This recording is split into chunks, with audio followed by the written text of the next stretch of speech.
I think for a wardrobe stylist, a really great resource is the Manhattan Wardrobe Supply. And you can go online, and it has things I never even knew that I needed until I needed it. And there's like a plethora of different kinds of hangers for different things that you didn't even think that you needed.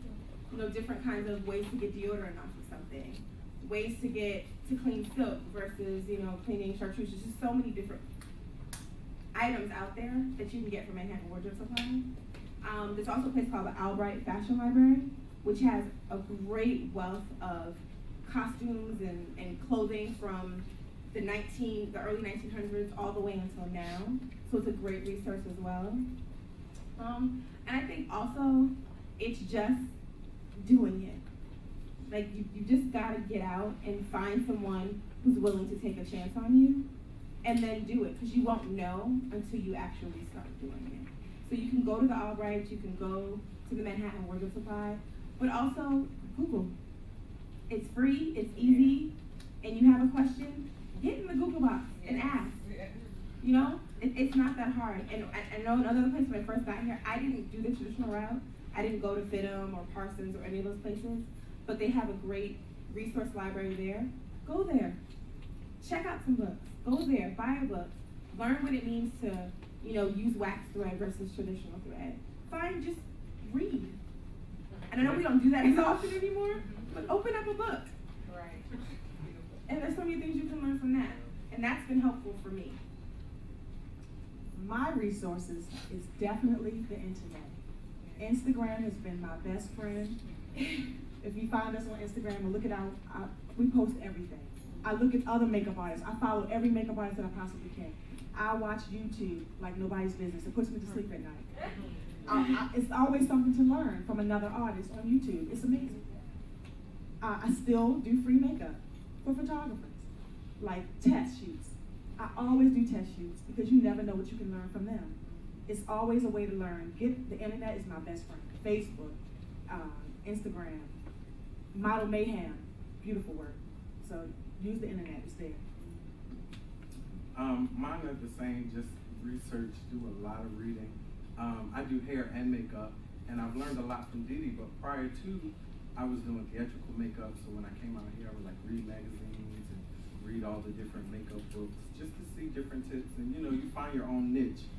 But, you know, look through all the hair magazines, you know, take out clippings and just, you know, look at stuff and say, okay, one day, I want to know how to be able to cut like this without even thinking about it. It could be an asymmetrical bob or whatever the case, but you want to have it.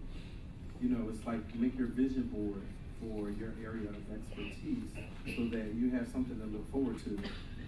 And again, the internet, to all the resources that they mentioned, and free. We've done so much free work, but it opens the door. Get on Craigslist.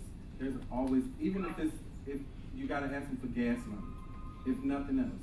One, you're gonna get a meal on set, so that's good. If you're just making it and you left corporate America or whatever your job was and you really trying to pursue this, you're gonna be hungry. So take your butt to set and get a free meal, and if they can, ask for gas money. But if not, learn something.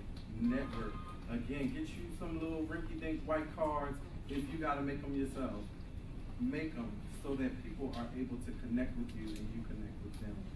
But I can't say the free stuff enough because it opens the door to, you know, to other endless possibilities. And if you can connect with people who are already doing it, then of course, by all means, try to piggyback and, you know, assist them as often as possible.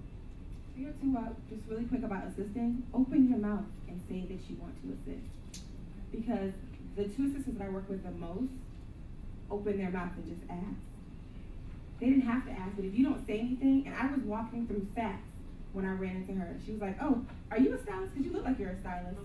I don't know what that looks like, but she asked and works with me a lot now. You know, then I was on another set, and there was an assistant there who was busting his behind. And when I had a shoot that came up really fast, I called him because he had given me his phone number.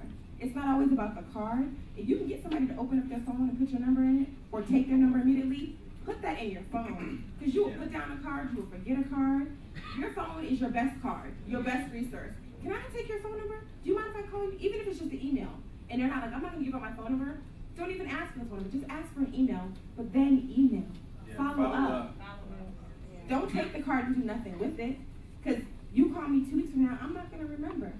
But if you call me that night, not even call me, but just email me that night, I'm gonna be like, oh, that was the girl who was doing this. And then I'll remember. And you email me 2 weeks from then, I'm still gonna remember. And even if I have nothing going on, just like him, when I did have something going on, I remembered that guy who was awesome on set, who sent me a text and was like, it was great meeting you. Yeah. Be persistent but not annoying. Yeah.